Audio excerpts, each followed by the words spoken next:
القيامة فمن زحزح عن النار وأدخل الجنة فقد فاز. وقال تعالى: قل إن كنتم تحبون الله فاتبعوني يحببكم الله ويغفر لكم ذنوبكم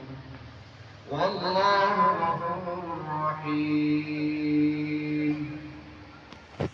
صدق الله العظيم وصدق رسوله النبي الكريم، ونحن على ذلك من الشاهدين والشاكرين والحمد لله رب العالمين. واجب الاحترام اور معزز سامعین کرام، اللہ رب العزت کا احسان ہے کہ اللہ تعالی نے ہمیں اور آپ کو یہاں جمعہ کی نسبت سے جمع فرمایا اور کہنے اور سننے کی توفیق عطا فرمائی۔ دعا کریں کہ اللہ تعالی ہمیں حق بات کہنے اور ہم سب کو حق پر عمل کرنے کی توفیق عطا فرمائے۔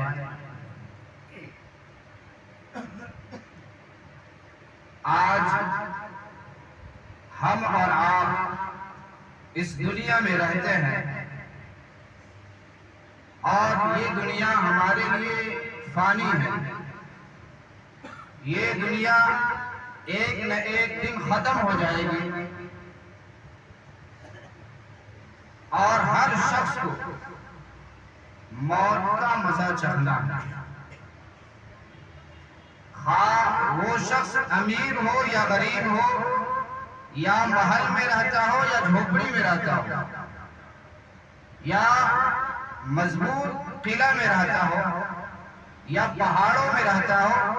یا گاؤں میں رہتا ہو یا دیہات میں رہتا ہو، ہر شخص کا ایک دن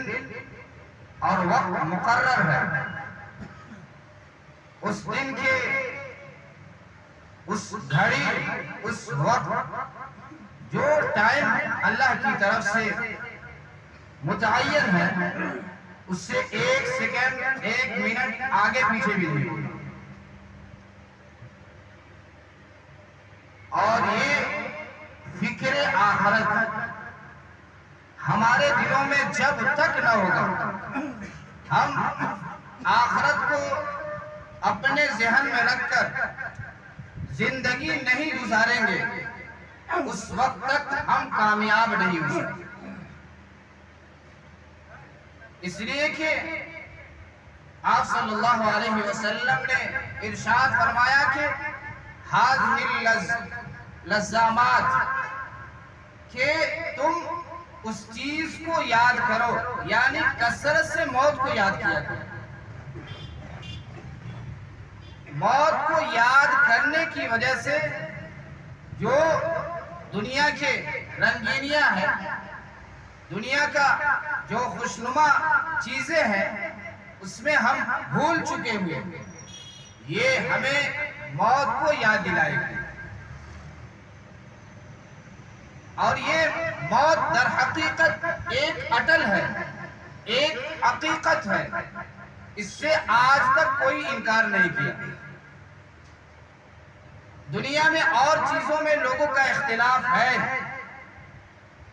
ڈاکٹروں کا اختلاف اپنی جگہ ہے، انجینئروں کا اختلاف اپنی جگہ ہے، یا علماء کا، مفتیان کرام کا اختلاف کسی نہ کسی مسئلے میں ہے، لیکن کوئی ایسا انسان پیدا نہیں ہوا جو موت کا اختلاف ہو۔ جس کو موت میں اختلاف ہو کو موت آنے والی نہیں ہے، ایسا انسان دنیا میں نہیں ہے۔ ہر شخص کو یہ معلوم ہے، ہر شخص یہ جانتا ہے کہ موت آنی ہے۔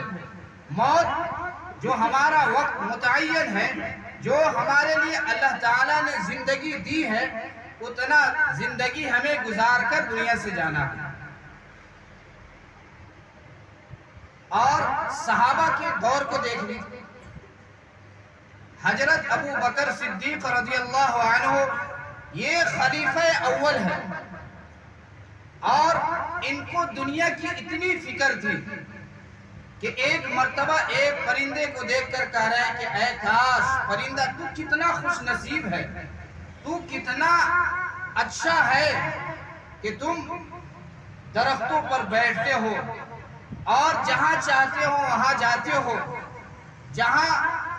جاتے ہو وہاں کھاتے پیتے، تمہاری زندگی عیش میں گزر رہی ہے اور تمہارا آخرت میں کوئی حساب و کتاب نہیں ہے، ہمارے طرح تمہارا حساب نہیں ہوگا۔ ایک خلیفہ جن کو دنیا میں زندگی دنیا ہی میں جنتی ہونے کی خوشخبری مل گئی، وہ خلیفہ یہ کہہ رہے ہیں کہ اے کاش کہ تم کتنا خوش نصیب ہو۔ حالانکہ آپ صلی اللہ علیہ وسلم نے خوشخبری بھی دے دی ہے کہ فلاں صحابی جنتی ہے، پھر ان کو اتنا آخرت کا فکر ہے، وہ آخرت میں اتنے مست ہے۔ حالانکہ افضل البشر بعد الانبیاء کہ تمام انسانوں کے بعد، تمام انبیاء علیہ السلام کی امت کے بعد، تمام انبیاء کے بعد سب سے افضل، سب سے اشرف انسان حضرت ابو بکر صدیق رضی اللہ عنہ۔ جتنے بھی 1,24,000 انبیاء علیہ السلام آئے، تمام کی امت سے افضل یہ واحد انسان حضرت ابو بکر صدیق رضی اللہ عنہ۔ پھر بھی آخرت کی اتنی فکر ہے کہ ایک پرندے کو دیکھ کر یہ خواہش ظاہر کر رہے ہیں کہ کاش اللہ ہمیں بھی یہی بنا دے کہ ہمارا بھی حساب و کتاب نہیں ہوتا۔ حضرت ابو بکر صدیق رضی اللہ عنہ جب ان کے انتقال کا وقت قریب ہوا، وہ تمام صحابہ کو بیٹھا کر ایک نصیحت کی کہ اے صحابہ، جب میرا انتقال ہو جائے، جب ہم دنیا سے چلے جائیں تو میرے جنازے کو آپ صلی اللہ علیہ وسلم کے قبر کے پاس رکھ دینا،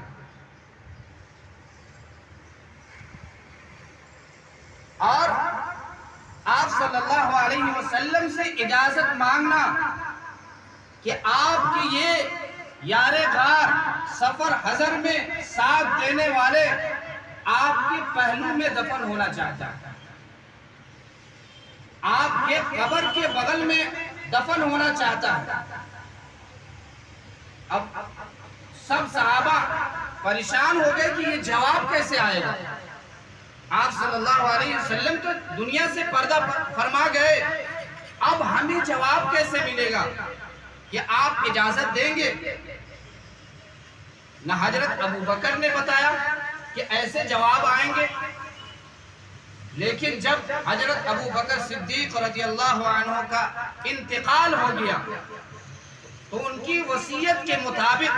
ان کے جنازے کو آپ صلی اللہ علیہ وسلم کے قبر کے سامنے رکھا گیا،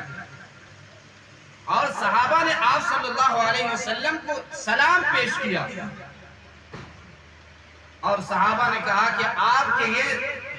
ساتھی، آپ کے یہ صحابہ آپ کے پہلو میں دفن ہونا چاہتے ہیں۔ تو حجرہ عائشہ سے آواز آئی کہ جو حضر میں سفر میں ہر وقت یار غار، یار سفر، اور جو یار دنیا میں ہو وہ اس یار کو یہاں بھی شامل کرو۔